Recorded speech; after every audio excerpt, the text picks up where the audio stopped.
Welcome to Gulf Chats, where stories of the Gulf come alive.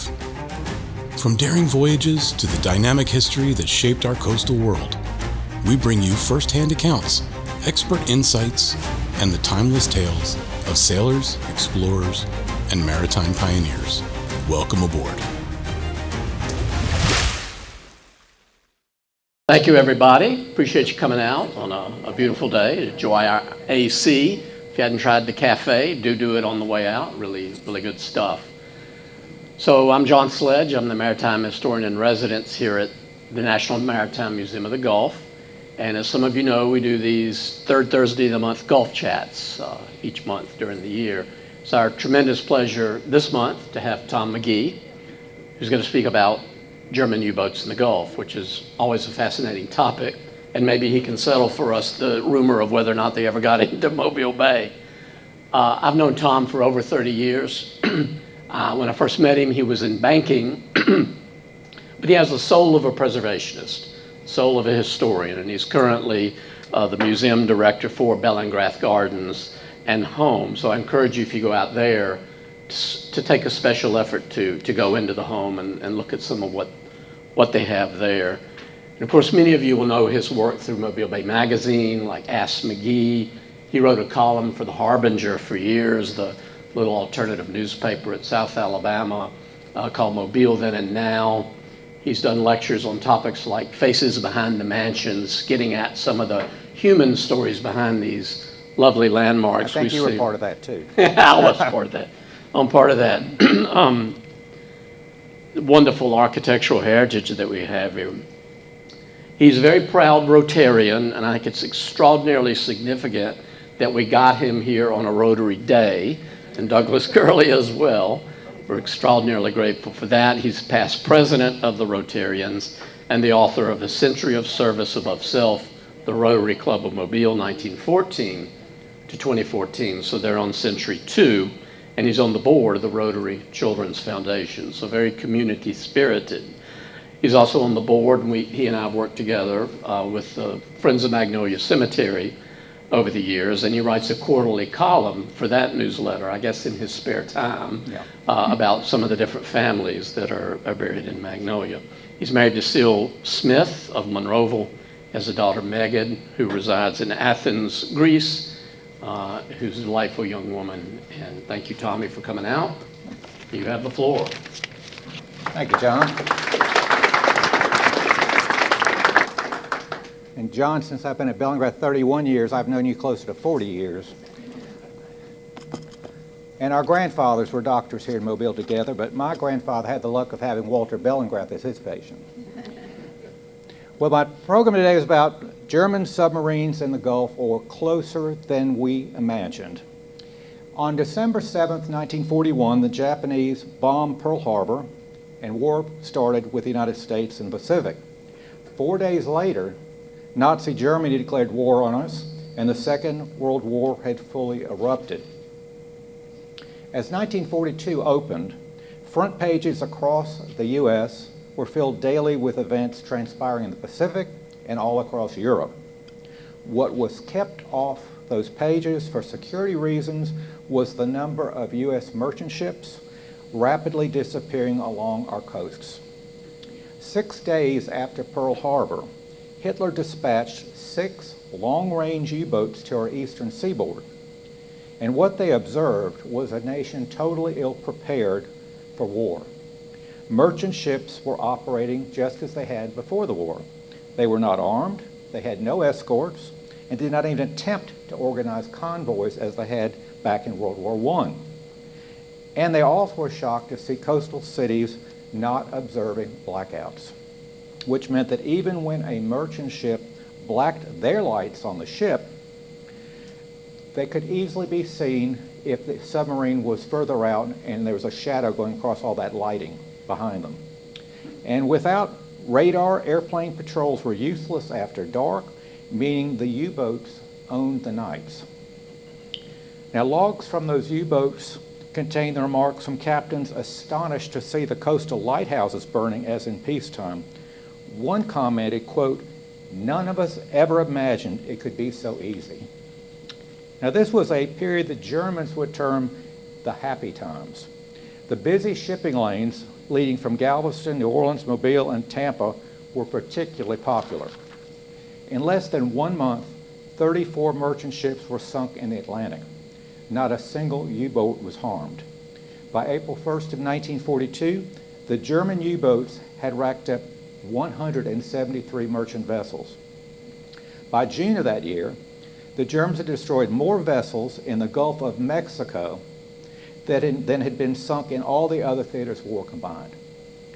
The sinking of several Mexican vessels led to that country's entry into World War II. They had attempted to be neutral. And the low profile of these U-boats meant that they were nearly invisible, especially after dark. 3 ships were torpedoed off the Florida coast in just one evening. The explosions were clearly visible from nearby beach communities. Americans had believed at first that German submarines simply did not have the capacity of traveling all the way from Germany to the Gulf of Mexico without fueling. So they thought the Gulf was very safe. Now, the idea that a submarine could cross the Atlantic, travel down around the tip of Florida, and then up into the Gulf seemed way too far-fetched. But what U.S. intelligence forces had not grasped was the fact that the Nazis had been developing their submarines force for 2 full years, and the crews had both combat experience and developed very successful strategies. Each vessel actually had a range of 13,400 nautical miles. The U.S. was also unaware of a top-secret submarine base that had been developed by the Nazis on the coast of occupied France, making it even closer to get here. And a very important fact unknown to the Americans was a specially modified submarine, which the German Navy had nicknamed the Milk Cow. These vessels were specifically designed to refuel and resupply U-boats out at sea. While they had defensive weapons, they were not designed to attack. A long hose from the Milk Cow allowed for the refilling of diesel tanks as well as delivering lubricating oils to these submarines. By using a raft or a dinghy, fresh supplies including bread, medicine, and even mail from home could be delivered to the larger U-boat. Crew members that had been injured could also be transferred to the Milk Cow and sent back to Germany for treatment. A 1941 Nazi propaganda film entitled U-Boat Westward was a huge hit. It glorified the crew of a U-boat while vilifying the British. There was a long line of young Germans suddenly trying to join the crews of U-boats as a result. And as the war proceeded, the life aboard a submarine may have seemed a lot better than joining the infantry and trudging through frozen mud and snow. The Germans proudly termed their fleets the Greyhounds of the Sea. Now here's the reality. Life aboard a German submarine was far from glamorous. The interior of the vessel carried as many as 110 men. There were no bathing facilities, as the single shower was usually jammed with provisions. And although there were 2 heads on board, one, like the shower, was usually crammed full of supplies, meaning 110 men were using one john. There was also the constant smell of diesel fuel, and add to that temperatures as high as over 100 degrees, and you had a lot of hot, sweaty men with a humidity level keeping their clothes and bedding constantly clammy. Throw in a round of seasickness or dysentery and you get the picture. And if a Milk Cow had not been by one of these submarines in a while, their meals would have consisted of canned goods and moldy bread. Now, the first ship to be sunk in the Gulf of Mexico had as its last port of call Mobile, Alabama. On a mild day in May of 1942, the SS Norlindo was bound with a cargo for Havana when it was spotted by a German sub. One torpedo was fired which struck the starboard side, making the ship list badly and sink quickly by the stern. There was no time to launch any lifeboats. 5 crew members were killed by the explosion. 23 others jumped overboard and were able to scramble onto rafts. To their considerable shock, the U-boat surfaced and a handsome German commander politely asked the name of the vessel and its tonnage. He sent packages over to them containing cigarettes and matches, water, crackers, lime juice, and to their considerable surprise, a nicely decorated cake with French writing. As he started for the hatch to depart, he called them and said, "Sorry, we can't help you further. Hope you get ashore okay." Luckily they did, but no mention of this had ever met the newspapers. Next was the SS Munger T. Ball, sailing from Port Arthur, Texas to Norfolk, Virginia, carrying 65,000 barrels of gasoline. Only 4 crew members were able to jump overboard and swim clear before the seas surrounding the sinking vessel was a flaming inferno. 37 men went down with the ship, burned or drowned, unable to swim away. The SS Alcoa Puritan left Trinidad for the port of Mobile with a load of bauxite for manufacturing aluminum. A sub surfaced and fired a warning shot. The captain aimed his ship away from the sub at full speed, giving the sub the smallest surface to launch towards. The radio operator was able to successfully send out an SSS call, as was a location. SSS was a special submarine distress call, if that's what it would come across. Well, short on torpedoes, the sub decided to surface and began lodging shells and bullets at the ship. An estimated 3 shots a minute for 25 minutes struck the ship, piercing the superstructure, the funnel, shattering every window aboard, destroying the ship's instruments, and starting numerous fires. Finally, the ship's steering mechanism was hit, and the smoking wreck of a ship was going at full speed in a circle. The captain finally stopped the ship and surrendered while the radio operator remained in touch with the U.S. Navy. The Germans allowed the entire crew to board their lifeboats, and before launching the fatal torpedo, the captain of the U-boat called over that he hoped they made it all right. The ship shuddered and sank, and a Navy vessel picked up the survivors within hours. The crew included 7 Mobilians. Although a number of survivors recalled being afraid the Nazi subs would machine gun them or in their rafts, there was only one such case during the entire war, and the captain of that vessel that was using the machine gun was taken to Germany where he was court-martialed. It apparently sent a message to the others. I'd like to give a little bit about what was going on the Pacific coast. Now, at the same time, the Japanese noticed how unprepared our west coast was.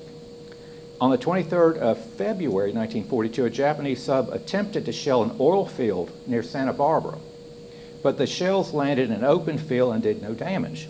Another came up the Columbia River near Portland and fired on a fort, while another shelled a Canadian lighthouse. Although the damage on the west coast was minimal, President Roosevelt used the fact of these attacks as an excuse to relocate thousands of Japanese Americans to internment camps. Only a handful of merchant ships were sunk, but unlike the Germans, the Japanese had another way of doing things. They took sadistic delight in shooting or drowning their survivors. By the middle of 1942, the Germans were achieving their goals, and merchant ships were being sunk at a rate far faster than American shipyards could build them. And suddenly the tide turned. Air patrols finally increased. Airplanes carrying depth charges were a major threat to subs, especially in the Gulf where the waters are shallower. Ships added a variety of weapons to their decks, and the ship's rosters now included naval shooters. And the U.S. Navy finally began catching up with warships. They had been begging Roosevelt since the mid-1930s for funds to build modern warships to try and catch up, but their pleas had fallen on deaf ears until the casualties mounted even higher. Ships then traveled in convoys, and radio transmissions of other kinds stopped immediately. And this had a disastrous result when you couldn't send radio messages.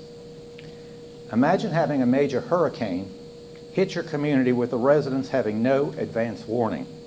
That had been the norm until the early 1900s, when shipboard wireless operators could suddenly alert coastal communities about offshore storms. The ban on radio communications included messages to weather stations, all of this in the name of U.S. security. On July 26, 1943, the worst hurricane to hit the Texas coast since 1915 arrived without any warning. 132-mile winds in Houston and Galveston damaged and destroyed thousands of homes and buildings. At Point Bolivar, there was not a single house left standing. 19 people were killed, and Houston alone estimated property damage in 1943 dollars of $17 million. After this catastrophe, the U.S. government has never again censored hurricane advisories. Well, with all of these precautions and the increased air patrols, the German subs were no longer a threat.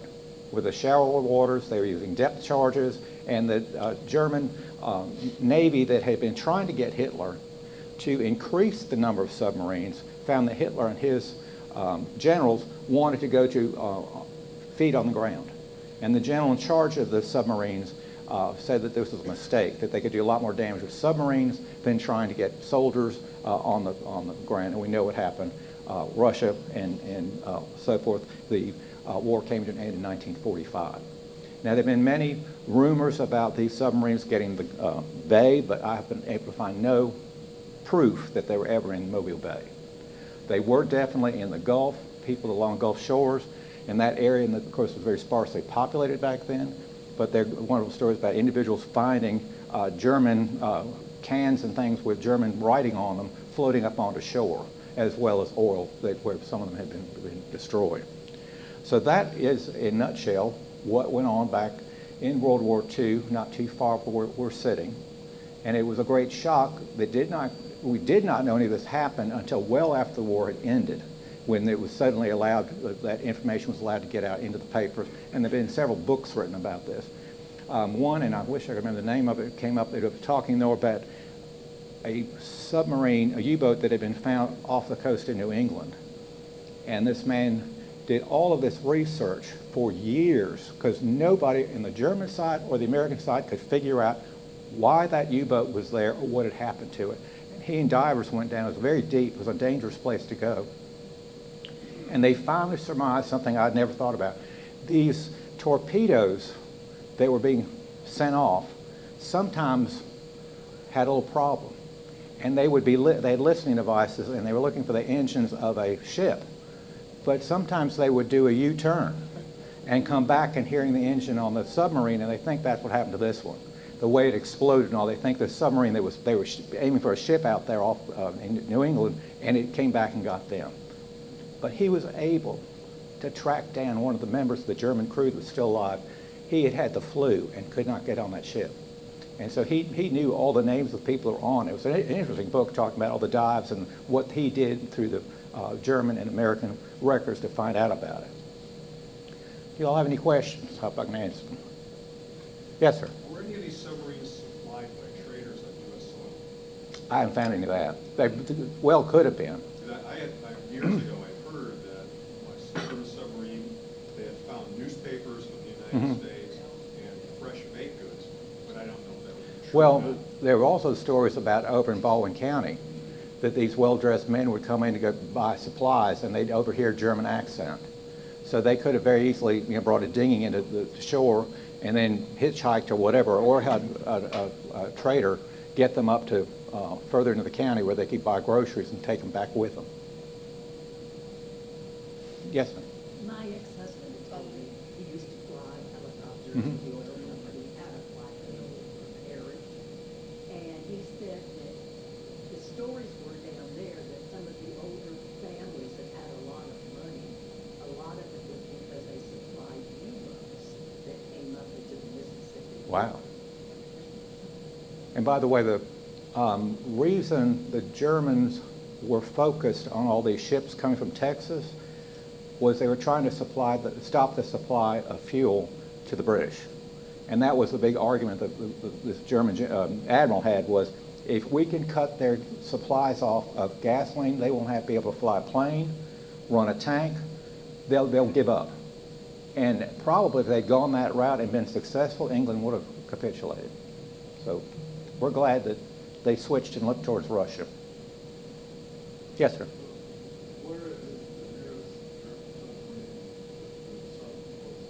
That I don't know. I'm sure it's probably a nice fishing reef out there right now.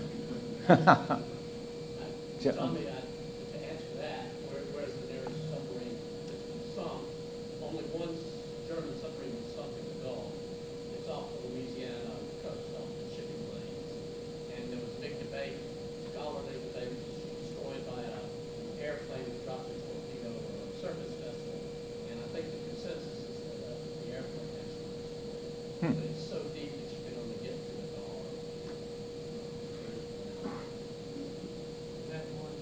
Yes, ma'am.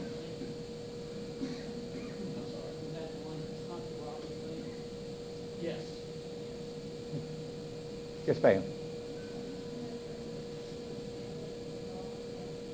I'm sorry?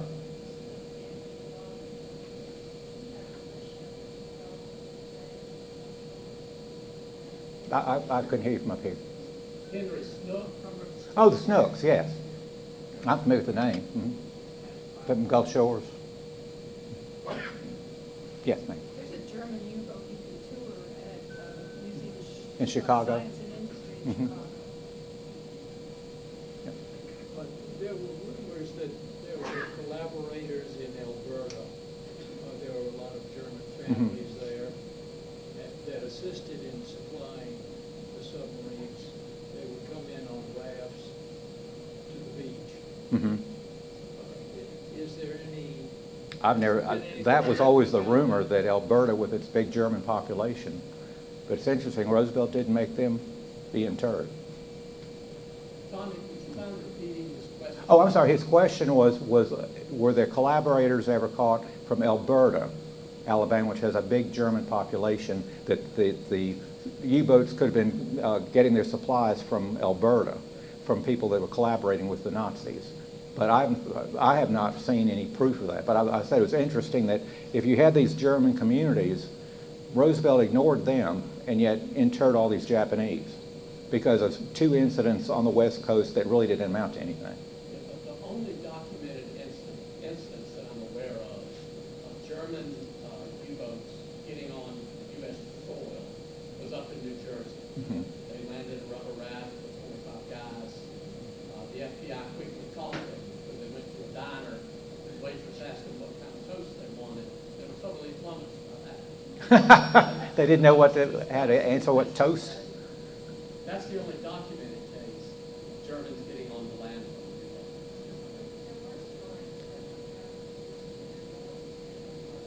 Mhm.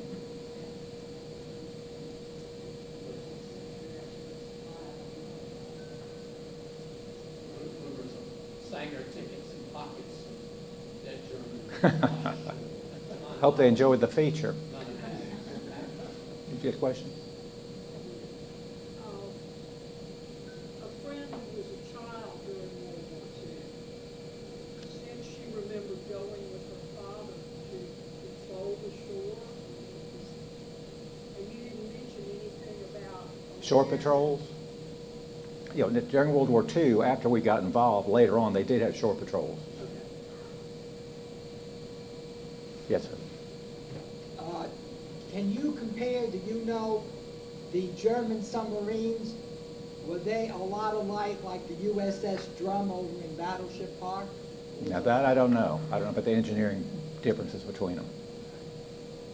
My Yes, sir. impression was Yeah. that they're smaller and people are so much more crammed into the U-boat compared to our little boat that we have here.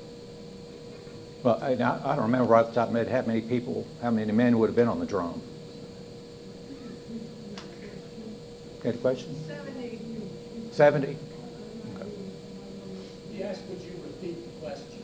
Oh, okay.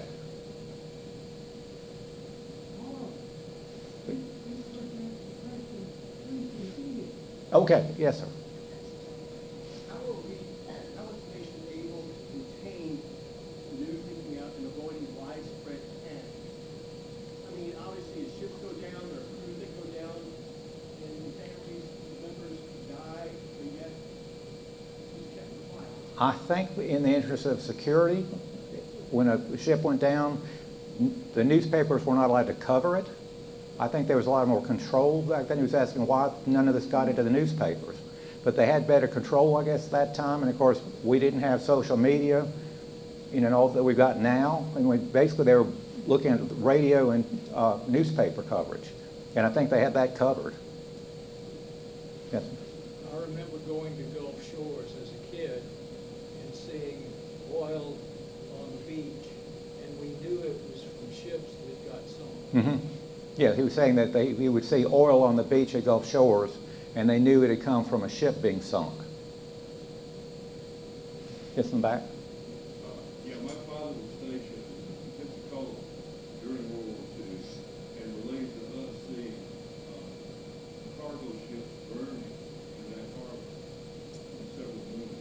From torpedoes? And of course, they had a mounted shore patrol that he was aware of, and stations and everything.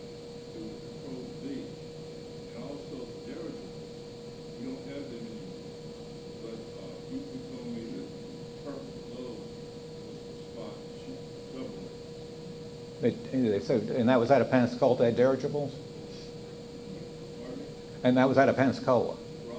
Okay. He was saying they had dirigibles that they used to spot yeah, oh, I'm sorry. Oh, my mind's going blank here. Did they have reports of fishermen spotting these submarines at all? And how often did they have to come to the surface? They had to come to the surface so often to get air and also to turn the engines off and cool them down.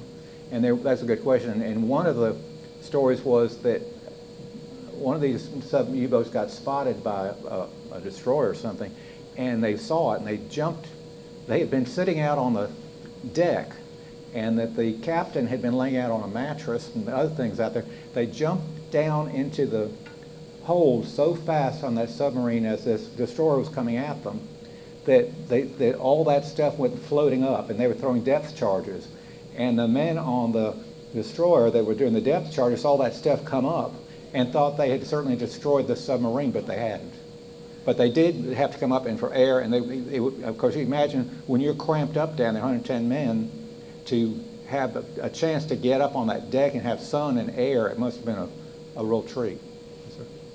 They also had to come up to charge their batteries. That's right. Which is what propelled them at depth. Yes, he was saying that that's how they also charge their batteries. I'd forgotten that, yes. So did they have to come up like every 3 days, or was there any kind of time frame? There was a time frame, but probably when the batteries were getting... Didn't last very long. Okay. Every night? So they'd probably come up at night so they wouldn't be seen. Yes, sir. If you've already spoken about this, I apologize. Based on German records, do you know how many different U-boats operated in the Gulf over the course of the war? No, I don't have an idea of how many different ones. Because the source I was just talking about this as far as the experiences of the ships that were coming out of Mobile, especially New Orleans. And there was another excellent book written a few years ago, and this family had been on a white United Fruit Company. And United Fruit Company had the White Fleet. So you can imagine how easy those were to spot. And this was very early in the war, and this family was being transferred to the States from Central America, and they were on this boat, and in the middle of the night, they got hit. And it was really quite a story because oil is all over the place, the lights are out, their children, they're trying to find their way, they get separated, and it was days that they were out there and floating around. And finally, they were picked up and brought to New Orleans. And that's when they were reunited. They assumed the other two people were dead after one of these. So the stories about what went on board on many of these ships, of course, has gone unrecorded, but that one has. And that was unusual because it was a passenger slash fruit, they had bananas. And I don't know quite why this German submarine decided that was a good candidate to blow up, but they did. Is there another? Yes, sir. I was just going to mention that if a movie from 1978, Das Boot, many of you have probably I've seen seen it, it. but if you haven't, you should see it. It's a German movie about German submarines during World War II. If you're going to look at it, get the original one that's subtitled. It's a great movie, really well done. And that's called Das Boot. Called Das Boot. Das Boot. Mhm. You gave the range of the Submarines? How long would they stay out at sea? How long? From what I got, it could be several weeks. And then they would have different ways to communicate to the milk cow when they needed supplies or fuel. But several weeks Yeah. before they need for your fuel. How about returning back to Germany? That I don't know. It made it sound like for the most part they kind of did their patrols and then they did go back to Germany, but their main focus was to stay here, and that if anyone was injured or there was a reason to leave, they had to board one of these milk cows that would take them to a German port or a port that was friendly with the Germans where they could then be transported. I'm thinking about preventive maintenance on the subs, That's true. That I don't know. That's a good question. I don't know how, the maintenance issue on these vessels, how often they need to go in for servicing. Well, I guess that's everything. All right, Yeah. thank you, Tom. You're welcome.